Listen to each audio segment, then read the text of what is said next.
Dumepensa ang DILG kaugnay sa ginawang pagsisilbi ng warrant of arrest laban kay Pastor Apollo Quiboloy sa compound ng Kingdom of Jesus Christ sa Davao City. Ayon kay DILG Secretary Benhur Abalos, naghanda talaga ang PNP dahil sa binitawang salita ni Quiboloy na hindi siya pahuhuli ng buhay. Si Daniel Manalastas sa sentro ng balita. Depensa ng Department of Interior and Local Government kaugnay na nangyaring pag-raid sa compound ni Pastor Apollo Quiboloy. Giit ni Secretary Benjamin Abalos Jr., may mga kaso talaga si Quiboloy at may warrant of arrest. May paliwanag din si Abalos kung bakit hindi kakarampot ang bilang ng mga pulis na lumusob kay Quiboloy. Si Pastor Quiboloy po ay may kaso.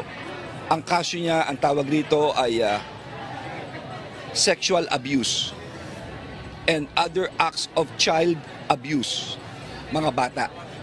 Dapat malaman at maunawaan ng lahat to. At siya ay may warrant of arrest dahil dito.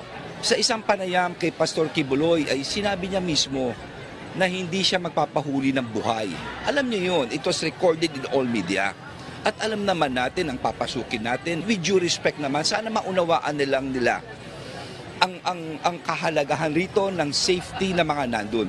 Ilang beses siya pinaalalahanan sa mga pulis. Tiniyak naman ni Abalos na paiiralin pa rin nila ang maximum tolerance. Kahit pa inilahad din ng kalihim, ang mga umano'y naranasan din ng mga pulis nang sinalakay ang mga ari-arian ni Quiboloy.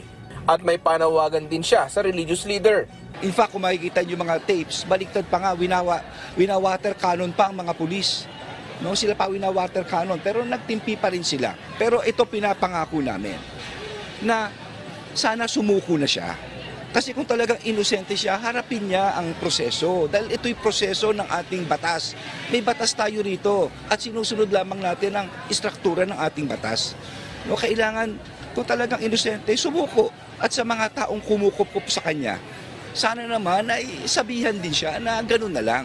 No? Dahil kami, ang hirap na sitwasyon ng pulis. Nanawagan naman si Senator Risa Hontiveros kay Quiboloy na sumuko na at makipagtulungan sa mga otoridad at harapin din ang mga kaso at akusasyon. Ginit naman ng Philippine National Police na sumunod sila sa guidelines batay sa PNP Operational Procedures Manual.